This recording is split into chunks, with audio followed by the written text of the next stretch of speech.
देखो, source of magnetic field में हमने क्या क्या डिसाइड कर लिया था। हमने एक छोटे छोटे सेक्शंस देख लिए थे, ठीक है, कि किस तरह से हम बायो सावर्ट लॉ का फॉर्मूला यूज करते हैं, जिसमें हमने मैग्नेटिक फील्ड निकालना सीख लिया था, ठीक है। और उसके बाद हमने स्ट्रेट लाइन के कंडीशंस में भी मैग्नेटिक फील्ड निकाल लिया था, ठीक है। आज हम जो भी हमने सेक्शंस पहले डिस्कस किया है लास्ट लेक्चर्स में, उससे रिलेट करता हुआ कुछ सिचुएशंस में डिस्कस करेंगे, ठीक है। जैसे देखो, फर्स्ट सिचुएशन क्या है मेरे पास। देखो, सिचुएशन फर्स्ट, ठीक है। फर्स्ट सिचुएशन है मेरे पास कि जैसे सपोज करो आप कि इस तरह से हम कंसिडर कर लेते हैं। क्लियर है। यहाँ पे मेरे पास एक इस तरह से, अब समझो यहाँ पे ये एक्स वाई कोई कोऑर्डिनेट है मेरे पास, ठीक है। ये तुम्हारा वाई एक्सिस है, और ये हम बात करें तो इसको आप ऐसे कंसिडर कर लो, ज़्यादा बेटर रहेगा कि जैसे हम कंसिडर करें यहाँ से। देखो, ये अगर हम बात करें तो ये मेरे पास एक्स एक्सिस है, ठीक है। और यहाँ इसके लिए बात करें तो ये जो है ये मेरा वाई एक्सिस है। Is it clear? ठीक है। यहाँ पर जैसे इस जगह इस पॉइंट पे, ठीक है, यहाँ पे मेरे पास एक करंट है जो कि इस तरह से इनटू द पेपर है, दैट इज डायरेक्शन क्रॉस है, ठीक है। वो करंट सपोज करो वो आई है, ठीक है। ये आपका यहाँ पे करंट है, इस पॉइंट को P मान लो, जिसका कोऑर्डिनेट दिया हुआ है क्या मेरे पास, -12 मीटर और 5 मीटर, ठीक है। ये कोऑर्डिनेट मेरे पास दिया हुआ है। क्लियर है? ठीक है। अब यहाँ समझो कि ये कोऑर्डिनेट है मेरे पास क्या, -12 मीटर और 5 मीटर। क्लियर है। ये पॉइंट है मेरे पास O, ये पॉइंट है O जो कि ओरिजिन है। क्लियर? ठीक है ना। ये जो I है, ठीक है ना, ये मैंने कहा करंट दिया आपको इनटू द पेपर। चलो मैं यहाँ लिख देता हूँ, ये करंट रिप्रेजेंट कर रहा है, ठीक है। Current is into the plane, current is into the plane, ठीक है ना। ये जो करंट है आई, ये क्या है, इनटू द प्लेन है, ठीक है। मेरे पास सिचुएशन ये है कि हमें इसमें क्या देखना है, हमें से पूछ रहा है क्या, find the unit vector, find the unit vector of B, find the unit vector of B at point O। ये हमसे पूछ रहा है, ठीक है। तो मेरी बात को ध्यान से समझना कि अगर हमसे यहाँ पर यूनिट वेक्टर पूछ रहा है, और यूनिट वेक्टर किस पॉइंट पे कह रहा है, बी पॉइंट पे निकालने के लिए, ठीक है। अगर ये यूनिट वेक्टर बी पॉइंट पे निकाल रहा है, करंट कहाँ है आपका, into the paper. Into the paper in the sense हम क्या बोलेंगे यहाँ पे, ये -z डायरेक्शन में करंट जा रहा है, ठीक है। ये कहाँ जा रहा है, -z डायरेक्शन में, ठीक है। तो आप यहाँ समझो कि जैसे हमें इस पॉइंट पे मैग्नेटिक फील्ड चाहिए, तो हम क्या करते हैं, यहाँ इस करंट से मैं क्या कर रहा हूँ, ये जो डायरेक्शन है, ये ओरिजिन, यहाँ पे मैं इसको मिला देता हूँ, ठीक है। और ये क्या हो जाएगा मेरा, इसको मैं, ये क्या हो जाएगा, ये मेरा पोजीशन हो जाएगा, ठीक है, जहाँ पे मुझे मैग्नेटिक फील्ड निकालना है।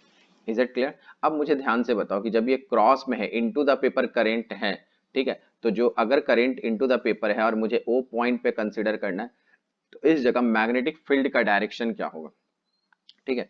तो देखो, मैग्नेटिक फील्ड का जो डायरेक्शन होगा, आप क्या करोगे, इस पॉइंट से, ठीक है ना, इस पॉइंट से अपन क्या कर लेंगे, यहाँ से एक इस तरह से सर्कल जो बनेगा, यही जो बनेगा ये होगा एक्चुअली मैग्नेटिक फील्ड का डायरेक्शन, ठीक है ना। इसी तरह से मैग्नेट, अब ये मैग्नेटिक फील्ड का डायरेक्शन होगा क्या, देखो, तो क्या करो, जो क्रॉस है, ठीक है ना, मतलब इनटू द पेपर है, वहां पे थंब लेके जाओ, ओ के पास क्या करो, अपने फिंगर को रखो, कर्ल करोगे, जब फिंगर कर्ल करोगे तो तुमको क्या दिखेगा, ये इस तरह का मूवमेंट दिखेगा, ठीक है ना। और ये कौन सा डायरेक्शन हो जाएगा, क्लॉकवाइज। Is it clear? ये कौन सा डायरेक्शन हो जाएगा, क्लॉकवाइज। तो इस पॉइंट पर मुझे मैग्नेटिक फील्ड निकालना है, और वो क्या, बी कैप निकालना है। तो इस पॉइंट का अगर हम यूनिट वेक्टर निकालेंगे, तो इस पॉइंट के लिए मैंने क्या बोला था आपको कि जो डायरेक्शन होता है, जिस पॉइंट पे निकालता है, उस पॉइंट पे आप क्या करो, एक टेंजेंट ड्रॉ कर दो। तो यहाँ से हम क्या करेंगे, एक टेंजेंट इस तरह से ड्रॉ कर देंगे। ये जो टेंजेंट ड्रॉ करेंगे यही क्या हो जाएगा मेरा unit vector, that is B cap. ठीक है, अब मेरी बात को समझो, अगर ये आर है और हमें ये निकालना है तो यहाँ से अगर एक्स एक्सिस का डिस्टेंस तुम देखोगे, ये जो डिस्टेंस है ये डिस्टेंस तुमको कितना दिखेगा, देखो एक्स एक्सिस दैट इज ये वाला, ये जो ये पॉइंट ये कितना हो जाएगा 5, और ये कितना मिलेगा मेरे पास 12। ठीक है ना, ये कितना हो जाएगा 12। ये एंगल अगर मैं बोलूँ ये एंगल थीटा है तो what is this angle is also a theta, ये भी क्या हो जाएगा थीटा। ठीक है, कहीं दिक्कत नहीं। अब मेरी बात को समझना कि अगर मैं बी यूनिट वेक्टर निकाल रहा हूँ तो बी यूनिट वेक्टर में देखो इस पॉइंट से ये मेरा है तो इसका एक कंपोनेंट जो होगा, यहाँ समझो एक कंपोनेंट तुम्हारा इस डायरेक्शन में होगा। ठीक है, और ये क्या होगा, ये जो होगा देखो निगेटिव वाई एक्सिस में जा रहा है तो ये क्या हो जाएगा तुम्हारा कॉस थीटा, कॉस थीटा। और कंपोनेंट क्या लिखेंगे इसमें, देखो इसको ऐसे लिख दूं मैं minus cos theta in J cap. ठीक है ना, क्योंकि बी जो है वो तो यूनिट वेक्टर है। अब यहाँ देखो इस डायरेक्शन में जो हम जाएंगे वो क्या हो जाएगा मेरा माइनस साइन थीटा क्या होगा आई कैप। तो यूनिट वेक्टर की वैल्यू यहाँ से क्या मिलेगी आपको, यूनिट वेक्टर मुझे मिल जाएगा क्या माइनस साइन थीटा आई कैप माइनस कॉस थीटा जे कैप, ये वैल्यू मिलेगी मेरे पास। कहीं दिक्कत नहीं है आपको इतनी दूर समझने में।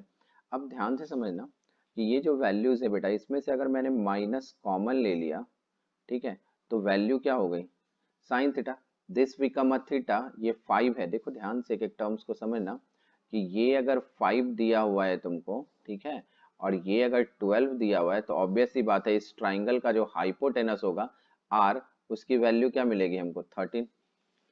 ठीक है ना, क्योंकि 5 का स्क्वायर 25 और ये क्या हो जाएगा 144, तो 144 प्लस 25 169 और रूट अंडर करेंगे उसका तो क्या मिल जाएगा 13। ठीक है, तो साइन थीटा की वैल्यू जब हम कंसिडर करेंगे तो क्या हो जाएगा यहाँ पे परपेंडिकुलर अपॉन हाइपोटेनस। ठीक है, तो परपेंडिकुलर माइनस मैंने कॉमन ले लिया तो परपेंडिकुलर क्या हो जाएगा मेरे पास 5 और ये क्या हो जाएगा 13, और क्या हो जाएगा कौन सा आई कैप। फिर यहाँ माइनस माइनस तुमने कॉमन ले लिया है तो ये क्या हो जाएगा प्लस, और कॉस थीटा की वैल्यूज क्या हो जाएगी base upon hypotenuse, this become 12 upon 13, ये क्या हो गया जे कैप। ठीक है, इतना हो गया। तो अगर यहाँ से हम 1/13 भी कॉमन ले लो तो minus 1/13 5 I cap plus 12 J cap, ये जो होगा वो मेरा क्या हो जाएगा unit vector of magnetic field at a point O. देखो कहीं दिक्कत नहीं है बेटा, इतनी बातें आपको समझ में आ रही है। अब मैं तुमसे ये पूछूं कि अगर इसका यूनिट वेक्टर मिल गया, अगर इसका मैग्नीट्यूड निकालना हो मैग्नेटिक फील्ड का तो मैग्नीट्यूड कैसे निकालोगे ये बताओ। देखो तो मैग्नीट्यूड अगर मुझे निकालना है, ध्यान से समझना एक एक टर्म्स को, अगर मुझे मैग्नीट्यूड निकालना है तो मैं मैग्नीट्यूड कैसे निकालूंगा ये देखो। देखो यहाँ पे अगर मुझे मैग्नीट्यूड निकालना है तो फॉर्मूला बेसिकली सिर्फ मैग्नीट्यूड के लिए, और वो क्या है इनफाइनाइट वायर है एट अ पॉइंट पी, तो फॉर्मूला क्या हो जाएगा म्यू नॉट आई अपॉन 2 पाई, और ये जो आर है ये जो आर दिख रहा है देखो यहाँ पे इस पोजीशन पे जो ये आर दिख रहा है इस आर की वैल्यू क्या हो जाएगी तुम्हारे पास 13, तो मल्टीप्लाई मैं क्या करता हूँ 13। ठीक है ना, मल्टीप्लाई क्या हो गया 13, तो ये मैग्नीट्यूड हो जाएगा। ठीक है, इस पॉइंट पे ओके अगर ये मैग्नीट्यूड हो गया, ध्यान से समझना, तो मैं अगर तुमसे ये कहूँ कि what is the direction of magnetic field तो क्या लिखोगे तुम magnitude of magnetic field into O point पे निकाल रहे हैं इनटू बी कैप जो हमने निकाला है। तो मैग्नीट्यूड कितना है मेरे पास mu not I by 2 pi multiply 30 into, देखो क्या लिखेंगे बी कैप, और बी कैप की वैल्यूज क्या दी हुई है मेरे पास ये समझो, बी कैप की वैल्यू है मेरे पास minus 1/30 into 5 I cap plus 12 J cap. तो ये क्या हो जाएगा मेरे पास मैग्नेटिक फील्ड बी की वैल्यू।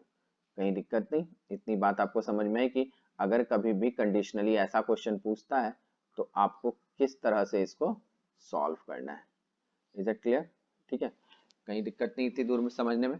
अब देखो थोड़ा सा और एक दो सिचुएशंस हम देख लेते हैं। देखो जैसे एक सिचुएशन और आप एज्यूम करो कि जैसे सपोज करो मेरे पास इस तरह से क्वेश्चन है, ठीक है। क्वेश्चन क्या है ये समझना। देखो क्वेश्चन ऐसा है मेरे पास कि जैसे हमने कंसीडर क्या किया, ठीक है ना, कि एक स्क्वायर है मेरे पास, ठीक है।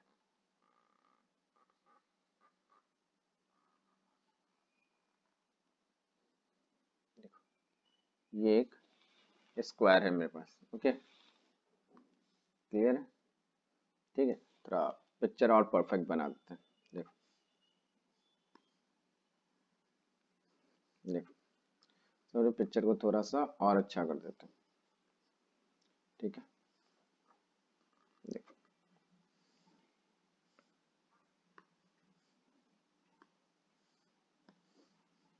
यहाँ समझो कि जैसे सपोज करो एक स्क्वायर है अपने पास ऐसा, ठीक है ना, इस टाइप का एक स्क्वायर है, स्क्वायर एज्यूम कर लो इसको, ठीक है। जिसमें मैं तुमसे अगर कहूँ कि इसका जो लेंथ है वो एल है, ठीक है, इसका लेंथ जो है वो एल है, ठीक है ना। स्क्वायर आप ले लो ए बी सी डी, ठीक है। इसमें जो करंट है वो इस तरह से क्लॉकवाइज डायरेक्शन में ऐसे करंट चल रहा है, ठीक है। और ये करंट की वैल्यू है आई, ठीक। अब यहाँ देखो इसका जो डायगोनल है मतलब इसका सेंटर, इसको इस तरह से मीट करा दो, ठीक है, इसको इस तरह से मीट करा दो और ये क्या है इसका सेंटर, ठीक है, क्लियर है। और ये जो दिया हुआ है ना स्क्वायर, ये एक्स वाई प्लेन में है। मैं चलो ये भी बना दे दूं आपको कि आप ऐसे देखो, क्वेश्चन ऐसा किया हुआ है कि ये y है, ये x है और ये z है। मतलब ये जो है स्क्वायर ये एक्स वाई प्लेन में कंसिडर किया हुआ है, ओके, याद रखना ये स्क्वायर है, ठीक है। तो यहाँ से अगर मुझसे मान लो ये पूछे व्हाट इज द डायरेक्शन, मेरे पास क्वेश्चन ये है what is the direction, what is the direction and magnitude and magnitude magnitude direction and magnitude of magnetic, ठीक है, magnetic field at the center of square, at the centre of square, मतलब इस point पे, ठीक है। हमारे पास considerations क्या है, इस पॉइंट पे हमसे पूछ रहा है, ठीक है। तो देखो मेरी बात को समझो कि अगर ये इसको समझो तुम चार वायर की तरह ट्रीट कर लो, मतलब मैं अगर इसको फर्स्ट वायर बोलूं, इसको सेकेंड वायर बोलूं, ठीक है, इसको थर्ड वायर बोलूं और इसको फोर्थ वायर बोलूं, कोई दिक्कत नहीं है, ठीक है। अब यहाँ देखो इसमें करंट जो है तुम्हारा कहाँ दिख रहा है, ऊपर की ओर, पोजीशन यहाँ पर है। तो आप जैसे करंट ऊपर जाएगा और कहाँ करो, करंट के डायरेक्शन में थंब रखो और पोजीशन ओ के डायरेक्शन में फिंगर रखो तुम अपनी, और कर्ल ऑफ द फिंगर करोगे तो तुमको यहाँ पर इस वायर के कारण, फर्स्ट वायर के कारण इसका डायरेक्शन ऑफ मैग्नेटिक फील्ड कैसा दिखेगा, क्रॉस। एज इट इज तुम देखो सेकंड वायर पे भी रखोगे तो तुमको क्रॉस दिखेगा, और वही थर्ड में भी तुमको क्रॉस दिखेगा और फोर्थ में भी तुमको क्या दिखेगा, क्रॉस दिखेगा। तो देखो हम लोग क्या करते हैं, हम लोग का लॉजिकली ऐसा होता है कि हम ये सोचते हैं कि जैसे करेंट के डायरेक्शन में थंब को रख के जो कर्ल ऑफ द फिंगर का डायरेक्शन होता है वो क्या होता है, मेरा मैग्नेटिक फील्ड का डायरेक्शन होता है। अगर तुम इसको रिवर्स कर दो, ठीक है, रिवर्स करने का मतलब कर्ल ऑफ द फिंगर जो है उसको तुम करेंट कर लो और थंब को तुम मैग्नेटिक फील्ड का डायरेक्शन कंसिडर कर लो, तो इस तरह के क्लोज लूप में तुमको डायरेक्शन डिसाइड करने में कभी प्रॉब्लम नहीं होगा। तो देखो करेंट तुम अब मेरी बात को समझो, जो रूल है राइट हैंड थंब रूल उसका रिवर्स करो, मतलब करेंट का डायरेक्शन तुमको कैसा दिख रहा है, क्लॉकवाइज। तो क्लॉकवाइज में अगर फिंगर को कर्ल करोगे तो थंब तुमको कहाँ जाएगा, इनटू द पेपर जाएगा। तो वही अगर उसको रिवर्स कर लोगे तो जो थंब जा रहा है इनटू द पेपर वो क्या हो जाएगा, मैग्नेटिक फील्ड का डायरेक्शन, ठीक है। तो ये बहुत आसान तरीका है कि हम क्या करेंगे, कर्ल ऑफ द फिंगर को हम क्या करेंगे, किसी भी क्लोज लूप में, याद रखना किसी भी क्लोज लूप में कर्ल ऑफ द फिंगर को हम क्या कर लेंगे, डायरेक्शन करेंट का कंसिडर कर लेंगे, और थंब को क्या कर लेंगे, थंब को हम मैग्नेटिक फील्ड का डायरेक्शन कंसिडर कर लेंगे। इस तरह से क्या होगा कि हमें डायरेक्शन ऑफ मैग्नेटिक फील्ड निकालना आसान हो जाता है, ठीक है। तो आप देखो ये क्लॉकवाइज जा रहा है तो कर्ल ऑफ द फिंगर को क्या करो, क्लॉकवाइज में घुमा दो, तो ये करंट का डायरेक्शन दिख रहा है तुमको, और थंब तुमको कहाँ जाएगा, इनटू द पेपर होता दिखेगा, वो क्रॉस तुमको सीधा दिखेगा, तो तुमको 4 वायर के लिए अलग अलग चेक करने की जरूरत नहीं पड़ेगी। कहीं दिक्कत नहीं इतनी दूर समझने में, आ रही है बात समझ में? ठीक है, अब इतनी बात तुमको समझ में आ गई, तो देखो अब हम इसको जब इसको सॉल्व करते हैं तो सॉल्यूशन में आप ध्यान से देखो, यहाँ पे हम क्या करेंगे, इस टर्म्स को समझना। देखो मेरे पास क्या है, एक वायर है इस तरह से, एक एक स्टेटमेंट देखना बेटा ध्यान से, ये मेरे पास वायर है, ठीक है, क्लियर। अब देखो यहाँ पे कि सेंटर से, देखो इस जगह से, यहाँ से अगर मैं बोलूँ इस तरह से, ये देखो, ये अगर मैं ऐसा बोलूँ तो ये डिस्टेंस आपको क्या दिया हुआ है, ये है मेरा O, जो हम फर्स्ट वायर के लिए देख रहे हैं। अगर एक वायर से जितना होगा उतना ही चार वायर से, अगर चारों वायर से सेम आपको मैग्नीट्यूड मिलेगा मैग्नेटिक फील्ड का, डायरेक्शन तो तुमने डिसाइड ही कर रखा है, क्रॉस है, ठीक है। तो अब यहाँ पे समझो कि अगर ऐसा करेंगे, ठीक है, तो ये जो डिस्टेंस होगा, ये टोटल लेंथ कितना है L, तो ये जो सेंटर से मिलेगा तो ये डिस्टेंस क्या हो जाएगा, L/2। ये डिस्टेंस क्या हो गया मेरे पास, L/2। तो देखो इस पॉइंट से, जैसे हम बायो सेवंट लॉ का ट्राइंगल बनाएंगे, तो इस पॉइंट से अगर इसको ज्वाइंट करेंगे तो दिस इज एंगल, ये एंगल क्या दिखेगा मुझे, π/4, ठीक है। उसी तरह अगर मैं इसको यहाँ पे ज्वाइन करूँ तो ये भी, ये तो ये एंगल भी हमको कितना दिखेगा, ये एंगल ऑल्सो दिखेगा क्या, π/4, ठीक है ना। तो अगर मैं यहाँ पे मैग्नेटिक फील्ड P पॉइंट पे निकालूं, ठीक है, L लेंथ के वायर से, तो देखो वैल्यूज क्या लिखूंगा मैं, मैग्नेटिक फील्ड, ठीक है। चलो इसको डायरेक्शन लेके चलते हैं, तो वैल्यूज क्या हो जाएगी, देखो क्लियर है ना, वैल्यू क्या लिखेंगे हम लोग यहाँ पे B, तो ये क्या है, लेंथ हमको पता है इस वायर का, तो फॉर्मूला क्या हो जाएगा, म्यू नॉट, ठीक है, करंट कितना दिया हुआ इस पे I, डिवाइड बाई 2 पाई, और देखो ये जो है यहाँ से यहाँ तक का यही बेस लाइन है, और बेस लाइन की वैल्यू क्या है मेरे पास, L/2, तो मल्टीप्लाई क्या करेंगे, L/2, और क्या होता है साइन थीटा, देखो यहाँ से अगर आप कंसिडर करोगे तो वैल्यू आपको क्या मिलती है, sin θ2 प्लस sin θ1, तो θ2 की वैल्यू है π/4 और θ1 की वैल्यू क्या है, π/4, तो यहाँ क्या हो जाएगा, साइन π/4 प्लस क्या लिखेंगे, साइन π/4, और डायरेक्शन हमको अच्छे से पता है, इनटू द पेपर है, that means minus K cap. आई बात समझ, तो what is the value of B, B की वैल्यू क्या हो जाएगी, देखो ये 2 और ये 2 कैंसिल हो जाएगा, तो ये क्या हो गया, mu not I divide by pi L, और ये 1/√2 1/√2 दैट इज, देखो 1/√2, तो ये क्या हो, यहाँ से चलो मैं ऐसे कर लेता हूँ, तो ये क्या हो गया, √2 हो गया एलसीएम, और 1 + 1 मतलब 2/√2 हो गया ही। देखो कहीं दिक्कत नहीं ना बेटा। अब देखो बी नेट निकालना है हमको, हमें क्या चाहिए, टोटल ओ पे चाहिए, तो बी नेट की वैल्यू क्या हो जाएगी, वी नेट की वैल्यू हो जाएगी 4 इंटू दिस मैग्नेटिक फील्ड, ठीक है, तो 4 multiply mu not I by pi L, ठीक है ना, इनटू क्या लिखेंगे हम, क्लियर है ना, ऐसा, सॉरी यहाँ पे 2 नहीं, यहाँ पे क्या लिखोगे आप, यहाँ पे 2, ये 2 नहीं होगा ना, 2 तो इनफाइनाइट वायर के केस में होता है ना, यहाँ पे 4 होगा, यहाँ पे क्या होगा, 4 होगा, मतलब ये 2 टाइम कैंसिल होगा, ठीक है, गड़बड़ हो गई मेरे से, तो 2 πl, ठीक है, और यहाँ क्या लिखेंगे, 2/√2, और डायरेक्शन क्या हो जाएगा, माइनस के कैप, तो देखो ये 2 और ये 2 कैंसिल हो जाएगा, और 4 से √2 मतलब ऊपर 2√2 बचेगा, तो वैल्यूज जो आएगी वो क्या हो जाएगी मेरे पास, वैल्यू हो जाएगी बेटा 2√2 म्यू नॉट आई, ठीक है ना, ये √2 और ये 4 कैंसिल, तो पाई एल, और डायरेक्शन माइनस के कैप, ये क्या मिलेगा मुझको, बी नेट की वैल्यू, ठीक है। अगर इस तरह से कभी भी क्लोज लूप में अगर कहीं पूछ रहा है तो इसको आप इस तरह से सॉल्व कर सकते हो, कहीं दिक्कत नहीं आपको समझने में, ठीक है। चलो इसमें एक छोटा सा क्वेश्चन और आगे बढ़ते हैं, देखना यहाँ पे क्या सिचुएशन लेता हूँ मैं अगर सपोज करो मेरे पास एक सिचुएशन ऐसा है, ध्यान से समझना एक एक क्वेश्चंस को, ठीक है। जैसे मैं एक इक्विलेटरल ट्राइंगल कंसीडर कर लेता हूँ, ठीक है ना, जैसे आप सिचुएशंस कौन सा है यहाँ पे, ये मेरा थर्ड सिचुएशन है, ठीक है ना, सिचुएशन थर्ड, देखो सिचुएशन थर्ड, देखो यहाँ पर क्या है मेरे पास, यहाँ पे सपोज करो इस तरह से एक ट्राइंगल है मेरे पास, ठीक है, क्लियर है। अब इसको नॉमेनक्लेट कर लो, ठीक है, this become A, this become B और दिस बिकम सी, ठीक है। ये इक्विलेटरल ट्राइंगल है जिसका साइड मेरे को पता है वो कितना है, एल, ठीक है, एल है, ओके। इसके सेंटर पे, सेंटर इन द सेंस ऐसा,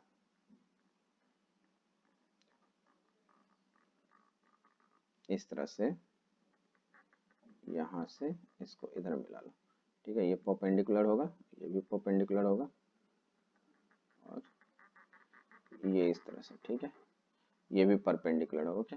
ये है सेंटर ओ, ठीक है ना। तो कैलकुलेट करना है magnetic field at the centre of a triangle, ठीक है। हमें क्या निकालना है, calculate, calculate magnetic field at the centre of a equilateral triangle, ठीक है ना। इस इक्विलेटरल ट्राइंगल में जिसमें करेंट का जो डायरेक्शन है, अब देखो यहां ध्यान से देखो, करेंट का जो डायरेक्शन है वो ऐसे दिया हुआ है, ठीक है, इस डायरेक्शन में करंट चल रहा है। तो देखो वापस जो मैंने अभी थोड़ी देर पहले स्क्वायर के लिए बोला था, आप वहां पे भी समझो, वापस करंट के डायरेक्शन, मैंने कहा रिवर्स प्रोसेस यूज करो, करंट के डायरेक्शन में कर्ल ऑफ द फिंगर करो और थंब जो होगा वो तुम्हारा क्या दिखाएगा, डायरेक्शन ऑफ मैग्नेटिक फील्ड। तो ओ पॉइंट पे तुमको डायरेक्शन ऑफ मैग्नेटिक फील्ड यहाँ भी क्लॉकवाइज है, मतलब डायरेक्शन ऑफ मैग्नेटिक फील्ड तो क्लियर है, क्या हो जाएगा टोटल सब वायर के लिए क्रॉस में, ठीक है ना, ये क्या हो जाएगा क्रॉस के लिए। तो हमें क्या देखना है यहाँ पे कि किसी एक वायर से, देखो यहां से क्लियर है, ओ पे निकालना है, इसको डी सपोज कर लो, ठीक है ना। तो कोई एक वायर से जितना डिस्टेंस ये होगा, ऑब्वियसली ये भी उतना ही डिस्टेंस होगा, ठीक है, और ये भी उतना ही डिस्टेंस होगा, और ये तुमको पता है कि ये जो मीडियन होता है हम क्या होता है 2:1 में डिवाइड होता है ये, ठीक है, क्लियर है ना। तो देखो अगर ये बेटा डी है, डी, ठीक है ना, डी है, ठीक है। तो अगर मुझे निकालना है, क्या निकालना है, एडी, अगर मैं एडी की वैल्यू निकाल लूं तो ऑब्वियसली उसको 1:3 करेंगे, 2:1 में डिवाइड करेंगे, ठीक है ना, मतलब ये वाला पॉइंट्स निकल जाएगा, ये लाइन मुझे निकल जाएगा, ठीक है ना, ये होता है 2:1 में डिवाइड होता है। अब देखो मेरी बात को एक एक करके पॉइंट टू पॉइंट समझो कि अगर हम यहाँ पे कंसिडर करेंगे तो देखो ये एंगल तो क्लियर है, ये एंगल कितना होगा 60 डिग्री, ठीक है ना, तो ये भी एंगल कितना होगा 60 डिग्री।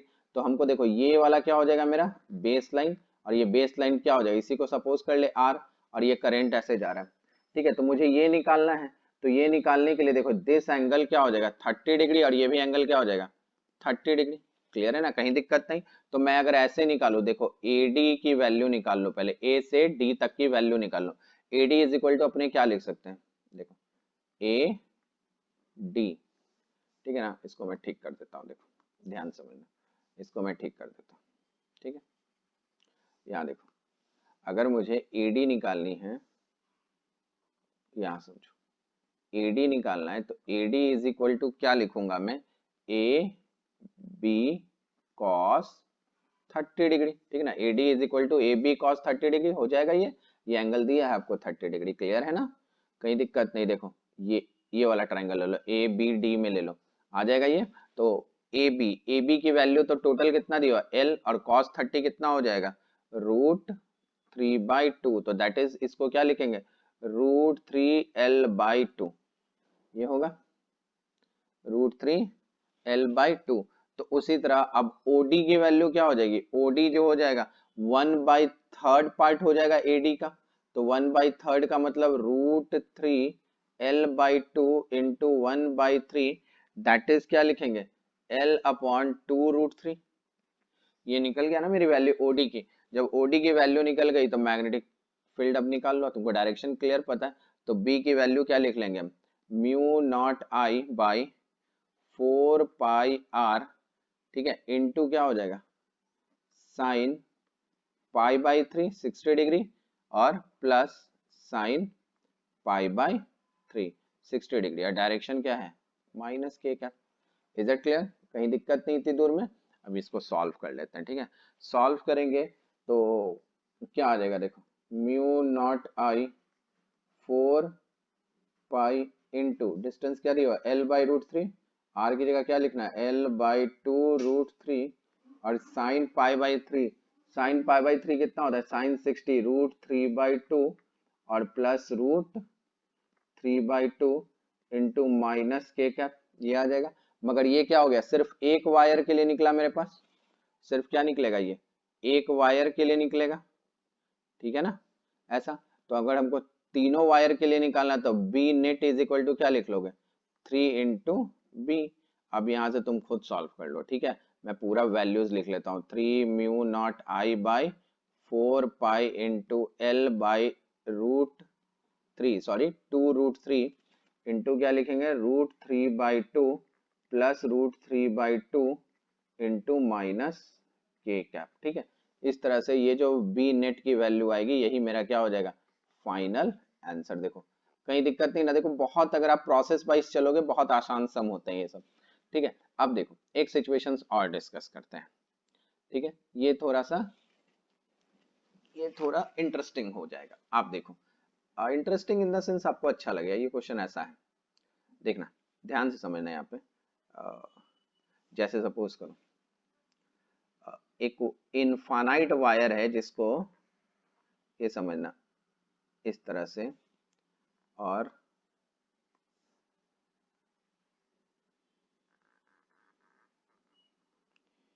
ये इनफाइनाइट वायर है, ठीक है, जो वी शेप में मुड़ा हुआ है, ठीक है। मतलब एक इनफाइनाइट वायर ऐसे जा रहा था जिसको क्या किया, इस तरह के शेप में मोड़ दिया गया है, ठीक है। जिसमें ये जो एंगल है, ये एंगल कंसिडर की गई है 45 डिग्री, और ये इनफाइनाइट वायर है, मोड़ दिया गया तो इनफाइनाइट वायर ये इस तरफ से और ये कहाँ जा रहा है, इस तरफ से, ठीक है। क्लियर है। अब यहाँ पे समझो मेरी बात को, ठीक है ना। इस जगह क्या कर रहे हैं कि इसके ठीक बैक साइड, ये पॉइंट जहाँ पे मुड़ा है उसको ओ सपोज कर ले, इसके ठीक बैक साइड यहाँ पे इस जगह से, यहाँ से, ठीक है, ये डिस्टेंस ले लो तुम, क्या ये है P, ठीक है। जो डिस्टेंस दिया हुआ है मेरे पास R, ठीक है, ये डिस्टेंस दिया हुआ है R, और इस P पॉइंट पर मुझे मैग्नेटिक फील्ड फाइंड करना है, ठीक है। इस P पॉइंट पे मतलब मैं ऐसे लिख दूं, what is the magnetic field, ठीक है, what is the magnetic field at the point P, ठीक है, ये निकालना है, ठीक है। तो अब इसको कैसे निकालेंगे, देखो करंट बेटा ऐसे चल रहा है, इसमें I करंट है, ठीक है, ये ऐसे जा रहा है, क्लियर।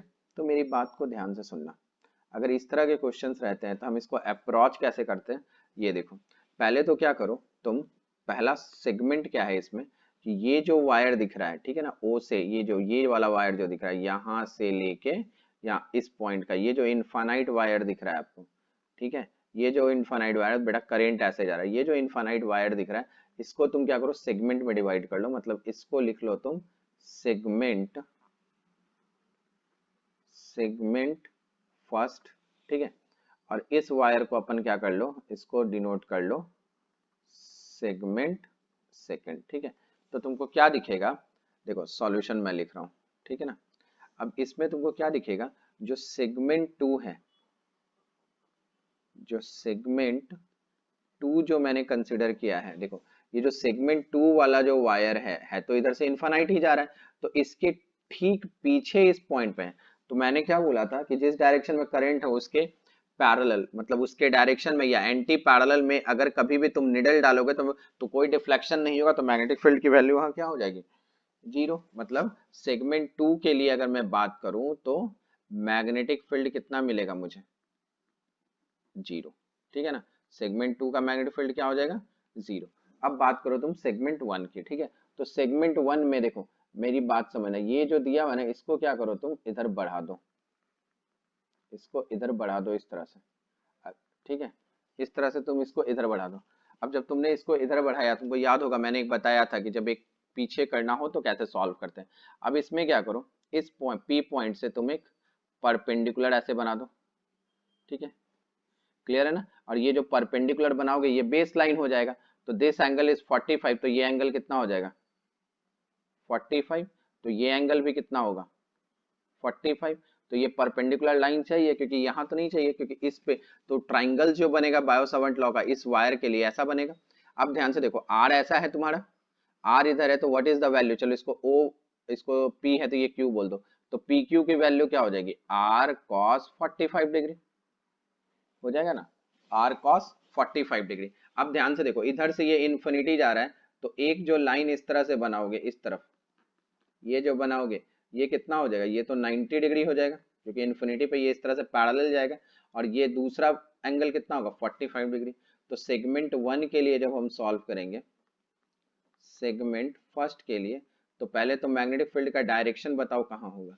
देखो करंट कहाँ जा रहा है आपको, ऊपर की ओर, तो थंब रखो करंट के डायरेक्शन में, और पी पोजीशन पे आप क्या रखो, फिंगर। तो तुमको फिंगर जो कर्ल करोगे वो कहाँ आएगा, बाहर की ओर आता दिखाएगा, मतलब के cap, out of the paper, ठीक है ना, मतलब डॉट।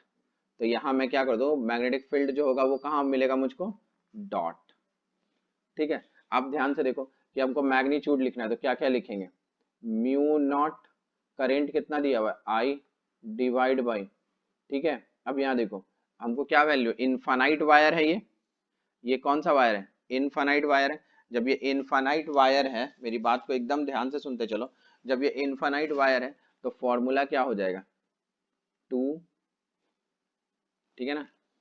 इस कंडीशन से चल रहा है ना हम लोग, ध्यान से देखो, इस कंडीशन से चल रहे हैं, ठीक है। हम कहाँ जा रहे हैं, इस कंडीशन से जा रहे हैं, अरे बेटा बात समझ में, आप देखो ये है, और यहाँ से आपने इसको आगे लिया है, और यहाँ पे आप देख रहे हो, ठीक है ना।